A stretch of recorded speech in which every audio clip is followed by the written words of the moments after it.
Hi everyone, konnichiwa. Today we're going to be looking at a video for people who know nothing about Japanese. So how can you start to learn Japanese? Well, I'm going to run through three things which I think you should be aware of before you start to learn Japanese. Check out the YouTube description box. I've got a link to a Google Doc there. I'll be using this pretty heavily throughout the lesson. I'd really recommend you guys open that one up. The Google Doc contains a link to an ad I have up on Gumtree. I'm a Japanese tutor and I can help you if you're an absolute beginner or you're a high school student or a university student, or perhaps you just want to learn Japanese to go travel. I'm confident I can teach you Japanese so that you can learn to speak. So I teach all aspects of Japanese. I can teach you if you just want to learn conversational Japanese. I can help you improve your exam marks, and I can do everything in between. I can help you focus on reading, writing, speaking, listening, whatever you wish. Now, I got an ad here. I've got my email. You can send me an email, and this is the best way to organize some lessons. I do online lessons, and I also do face-to-face lessons if you live in WA. So what are the three things we have to know about Japanese? Well, there's lots of things we have to know about Japanese. But the biggest thing that we have to realize about Japanese is that it's quite a different language from English. This doesn't necessarily mean it's harder or it's easier. It's just quite different. Now, if we're aware of these differences, particularly the kind of conceptual differences between Japanese and English, I don't think it's that hard of a language to learn, although I might be a bit biased. And I haven't learned any other languages apart from Japanese. But I've often found these conceptual difficulties are what get in the way of especially beginner students. So let's look at a few of these and work out what's going on. Okay, in summary, the first three things we're going to look at is 1. Japanese cuts out a lot of things that English incessantly repeats. The second one is there are kind of different politeness levels in Japanese, which is a concept we don't really have in English. And thirdly, Japanese grammar depends very heavily on particles, and we'll be looking at 3 particles today. So our first big thing we should know about before we start learning Japanese is that Japanese removes a lot of things, if either they're obvious or it can be kind of understood from context, or if it's kind of redundant information. English, on the other hand, tends to repeat a lot of things. So for example, you keep saying I did this, I did that, or am, or to be. All these kind of words that Japanese kind of gets rid of and implies them instead. So let's look at an example. So we have 3 sentence fragments here. We have, are you a student? He is well, it's delicious. Okay, and we're going to see that a lot of these words are, you are, he is, it's, all these words, these small words, we kind of imply these within nouns and adjectives in Japanese. So let's look at a bit of a word list before we get started. Now, I would really recommend that you learn how to read and write hiragana before you start embarking on any kind of substantive Japanese study. You really need to be able to read and write hiragana. If you're constantly reading and writing in romaji, I think you're going to find it very difficult to progress with your Japanese. Now, hiragana doesn't take that long to learn. There are plenty of videos on YouTube teaching you how to read hiragana in an hour or 2 hours, and with flashcards and consistent study, you can pick up hiragana very quickly. So I would recommend, if you're not quite up to the stage of being able to write hiragana, or at least read it pretty fluently, you should spend some time on that instead. Okay, so let's look at our word list here. So what have we got? So we have gakusei, this means student. We have hai, and for the moment we'll just understand this as meaning yes. We have genki, this means kind of well or healthy. And we have oishii, which means delicious. Now, it's not super important to know this right now, but these 3 of these words, gakusei, this is a noun, genki is what's called an adjective, and it's specifically a na adjective, and we'll come across this later. And then oishii is an e adjective.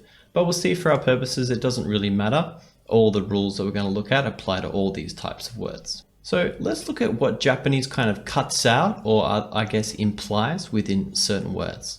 So we could say, for example, gakusei, with a bit of a rising intonation at the end of our voice. And we're kind of asking, are you a student? Okay, gakusei. So we don't say you or is or are. None of these words come into it. We can just say student in Japanese, and the are you is all implied. And then the person could respond, Hai, gakusei.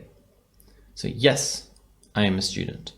Now we can see this with other words as well. We could ask someone, Genki, are you well? And the person could respond, Genki, I am well. So again, the kind of subject of the sentence, the kind of am and to be, all these words, they all move away. Finally, we've got another adjective down here, oishii, and we can just go, oishii. Just say we've eaten something and it was delicious, and we say, oishii. It means this is delicious or it's delicious. But again, it's all implied within the word oishii. We don't have to say it is or this is. Now, what's the upshot to this? Well, as I've got it written here, we see that Japanese implies all these words within the adjective or noun itself. We'll also see that this happens for verbs, but we're not going to be dealing with verbs right now. This means that unlike English, we're not going to be constantly saying many words like we would be when we speak Japanese. Okay, so let's move on to our second thing we need to know before we start learning Japanese. The second thing is that we have different politeness levels in Japanese. Now, I would recommend you read through this, but really what I'm trying to say is that in English, we don't really have this concept of politeness levels. Now, I'll give you an example. Just imagine that you went to lunch with the Queen, okay? And you sat down with the Queen. If you spoke to the Queen, would you really speak that much differently?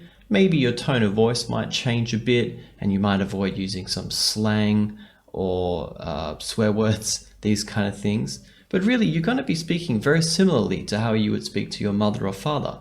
But in Japanese, this wouldn't be the case. In Japanese, we have whole different words, grammatical structures for politeness levels. Very broadly, we can split Japanese into casual Japanese and polite Japanese. Now, within polite Japanese, there are different types of politeness levels, but for now, we're only going to be dealing with general politeness. So how do you know when to use casual Japanese and when to use polite Japanese? Well, casual Japanese, we're generally going to be using with family and close friends. Everyone else, we're going to be using polite Japanese. Now, why do we do this? Well, one reason is that it's part of Japanese culture. This is a way of showing respect to people and speaking honorably about the things they do and speaking humbly about the things that you do. But it's just a general sign of respect is the best way to think about this.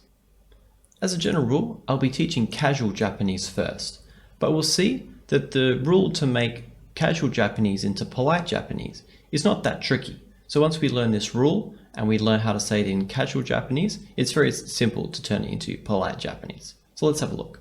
One of the easiest ways to get introduced to polite Japanese is through this word des. Okay, now des doesn't really mean anything in English, and you may have been taught that it means words like to be or is or am. But we're going to see a bit later that this is not quite the case. So I think it's always better to consider des as just adding politeness to a sentence. It's not really an English word in that sense. And we can think about these examples of the sentences we just saw. So we could say Genki, right? Are you well? And then we could say Genki desu ka? And this also means are you well? This ka at the end is a question mark. So we did it with our tone of voice in the first instance, and then we did it with an actual hiragana character in the second. But Genki and Genki desu ka, these are both asking the same question. They both mean the same thing in English. So to believe that des has actual meanings in English words, this doesn't quite work when we think of these type of sentences when they don't have them. Because are we then saying that we are not implying the you or are or any of these words that we just said? It seems a bit strange if that was the case. So I think it's much easier to think of des as a conceptually different thing to English. It doesn't really represent any English words because we don't represent politeness levels like Japanese does. So let's see this in action. We'll see that we can add des to our nouns and adjectives just to make them polite. And we're just going to be using the same sentences as before. So what do we have here? We have gakusei desu, okay, versus gakusei. So student and student. But we'll see the English is the same. I am a student. I am a student. Because like I said, we can't express this in English. Now we can also say Genki desu or oishii desu. It doesn't change the meaning of any of these sentences. All it does is change the politeness of them. Okay, our third thing we should look at before we start learning Japanese is the idea of particles. Now, particles are a major part of Japanese, and they are basically hiragana between words that show some kind of grammatical relationship. I've got some examples here, ownership or topic markers, but there are many more, and there are quite a few particles, but we can learn them all pretty quickly actually. But we're just going to look at a selection of 3 right now. I'll also be suggesting some English phrases or English words which encapsulate what these particles do, but don't get too attached to what these words mean. We're really using these words to represent what the particles are doing, not so much to use it as a translation tool into English. But we're going to be looking at wa, mo, and ga. Okay, our first one, wa. Now, we can use the phrase as for to represent this particle. We'll see that this particle is also an example of a change in reading. So when we look at our hiragana chart, we might see this particle under the ha heading. But actually it's read as wa when it becomes a particle. Now this doesn't happen all too often, and trust me, it's not that hard to get used to once you've seen it a few times. So this particle sets up the topic of a sentence. So we could say, Yamamoto wa gakusei. Alright, so Yamamoto, very common name in Japan. Yamamoto wa, so as for Yamamoto, gakusei, is he a student or are you a student, depending on who we're talking to. And then we could also see sushi wa oishii desu. Okay, as for sushi, sushi wa, as for sushi, oishii desu. It's delicious. The next one I'm going to look at is the mo particle. Now this is very similar to the wa particle. There's no change in reading this time though. It's the same in the hiragana chart as a particle or as if just part of a word. This particle means to or also. Now, just like English, the answers have to be consistent with each other. So let's look at an example. So we have here Tanaka and Yamamoto. Okay, 2 very popular names in Japan. So Tanaka says, Yamamoto wa gakusei? So as for you, Yamamoto, are you a student? And Yamamoto says, un. So this means yes. Furukawa mo gakusei. So Furukawa is also a student. Our final particle we're going to look at is ga. Now, a lot of you may have come across ga before and been very confused by it because you thought, well, what's the difference between ga and wa? And this is often a very misunderstood part of Japanese. Now, ga does a few things, so let's look at them one by one and work out what's going on here. So the first thing is that ga, we can use this phrase, the thing that or the one that, to represent the meaning or the operation of this particle. Now it can seem a bit clunky in English sometimes, but this generally does capture pretty well what ga is doing. So one of the main things we're going to talk about with our ga particle is unknown things. Now we can't use the wa particle, which we saw at the beginning, because if we wanted to say, for example, who is the student, if we use wa, it would come out as for who is the student. And because who is not an actual person, grammatically this sentence doesn't make any sense. Now, we could put it the other way around and say, gakusei wa dare? So as for the student, who are they? That's fine, but we could not say dare wa gakusei. Right? This is kind of weird because, like I said, it's saying is who the student, and this is grammatically wrong. Now, the other thing that ga does in this situation is that ga points out the unidentified thing, for example, who is the student. And we use it in the answer to say, well, this person is the student, right? The person you're actually looking for. So we could perhaps have an example like this. Dare ga sensei? So who is the one who is the teacher? And then the response, Suzuki ga sensei.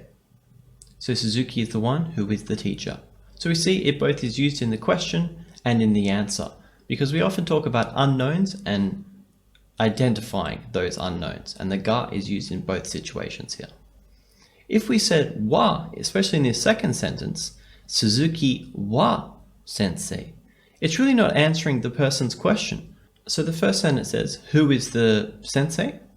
And then this second person says, as for Suzuki, I know that he is the sensei, but perhaps he's not the sensei that you're looking for. Now, as mentioned, the English does get a bit wordy here, but we're mainly doing this just to capture the meaning of the particle.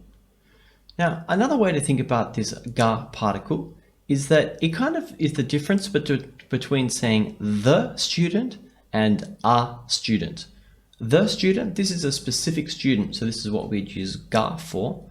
Wa is like an as for or a student. It's just kind of a general student. So we would see there's a bit of a difference between these two words. So for example, we could say, Yamamoto wa gakusei. So as for Yamamoto, gakusei. Are you a student or is he a student? Or we could say, Yamamoto ga gakusei.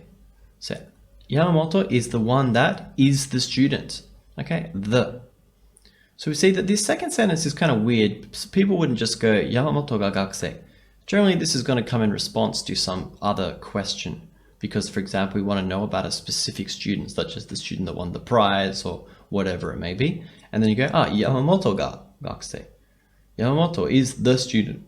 All right, that's it. I hope this video helped you out. This is 3 things that you should learn before looking at Japanese. Now I've got a whole bunch of videos so we can learn Japanese from. You can check out the playlists. They'll be linked at the end of the video. Otherwise, please subscribe and like the video if you found this helpful, and please share with your friends. Thanks so much for watching.